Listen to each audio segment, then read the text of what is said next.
এবার স্বপ্ন পূরণ হলো পুরো মুসলিম জাতির।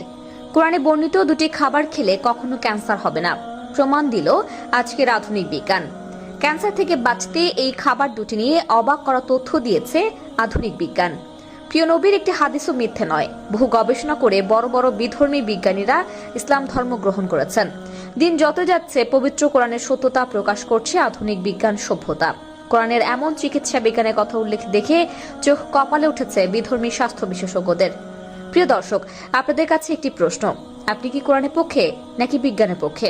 অবশ্যই কমেন্ট করে জানাবেন। ভিডিওটি সম্পূর্ণ দেখবেন এবং কোরআনের সত্যতা শেয়ার করে দিবেন সকলের মাঝে।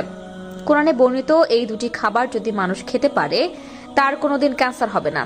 এর আগেও ফ্রান্সের একদল সায়েন্টিস্ট বড়ই পাতা দিয়ে মৃত মুসলিম মানুষদেরকে গোসল করানো হয় তারও প্রমাণ করেছে।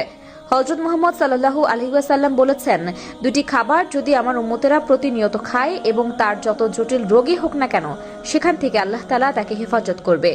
বিশ্বনবীর হাদিস সুনানে ইবনে মাজাহ 3448 নম্বর হাদিসে বলা হয়েছে, কোনো ব্যক্তি যদি প্রতিনিয়ত কালো জিরা খায়, ক্যান্সার তো পরের কথা, মৃত্যু ছাড়া সকল রোগের উপকার হবে। যে ব্যক্তির খাদ্য তালিকায় কালো জিরা থাকবে তার শরীরের সকল ধরনের জটিল রোগ, কঠিন রোগের সেলগুলো ধ্বংস হয়ে যাবে। শুধু তাই নয়, হাদিসের এই কথার সাথে আধুনিক বিজ্ঞান সত্যতার প্রমাণ উল্লেখ করেছে। আধুনিক বিজ্ঞান বলছে, একজন মানুষ যদি প্রতিনিয়ত কালো জিরা খেতে পারে তার শরীরে রোগ প্রতিরোধ ক্ষমতা বৃদ্ধি করবে এবং জীবাণু সৃষ্টিকারী কোষগুলো ধ্বংস হয়ে যাবে। 2 নম্বর খাবারটি হলো মধু। এই মধু সম্পর্কে শুনলে আপনারা আশ্চর্য হয়ে যাবেন। 1 কেজি মধু তৈরি করতে 20 লক্ষ ফুলে একটি মৌমাছি ভ্রমণ করে। সুবহানাল্লাহ। আমরা অনেক সময় মনে করি মৌমাছি ফুলে গিয়ে মধু খায়। মূলত আধুনিক বিজ্ঞান বলছে, একটি মৌমাছি ফুলের উপর বসে ফুলের পানি শোষণ করে এবং সেটি যখন তার পাকস্থলীতে যায় সেটি মধু হয়ে বের হয়। আল্লাহর সৃষ্টির অন্যতম এক উদাহরণ হলো এই মৌমাছি। কোনো ব্যক্তি যদি প্রতিদিন কমপক্ষে 2 চামচ মধু খেতে পারে সে অনেক রোগ থেকে হেফাজত থাকতে পারবে। আধুনিক বিজ্ঞান বলছে, মধু খেলে মানুষের শরীরে স্ট্রং থাকে এবং শরীরে লাবণ্যতাও ফিরে আসে। কোনো ব্যক্তি যদি 1 গ্লাস গরম পানির মধ্যে 2 চামচ মধু গলিয়ে খেতে পারে সে অনেক উপকার পাবে। শুধু তাই নয়, মধু এবং কালো জিরা যদি একসাথে মিক্স করে খান তাহলে আরো উপকার পাবেন। রোগ প্রতিরোধ ক্ষমতাকে আরো শক্তিশালী করে কালো জিরা।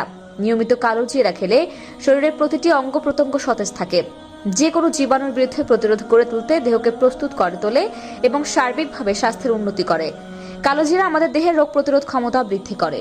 নিয়মিত পেট খারাপের সমস্যা থাকলে কালো জিরা সামান্য ভেজে গুঁড়ো করে 500 মিলিগ্রাম হারে 7 থেকে 8 চা চামচ দুধে মিশিয়ে সকালে ও বিকেলে 7 দিন ধরে খেয়ে উল্লেখযোগ্য ফল পাওয়া যায়। তাই সকালে কালো জিরার সঙ্গে মধু মিশিয়ে খেতে পারেন। কালো জিরা ও মধু ডায়াবেটিস নিয়ন্ত্রণে দারুণ ভূমিকা পালন করে। কালো জিরা ডায়াবেটিস আক্রান্ত রোগীদের রক্তে গ্লুকোজ কমিয়ে দেয়, ফলে ডায়াবেটিস নিয়ন্ত্রণে থাকে। বাতের ব্যথায় আরাম পেতে ব্যথার জায়গা ভালো করে ধুয়ে পরিষ্কার করে কালো জিরার তেল মালিশ করুন। তা দর্শক, আজ এই পর্যন্তই। আবার আসবো নতুন নতুন সব তথ্য নিয়ে। সে পর্যন্ত সবাই ভালো থাকুন, সুস্থ থাকুন। এতক্ষণ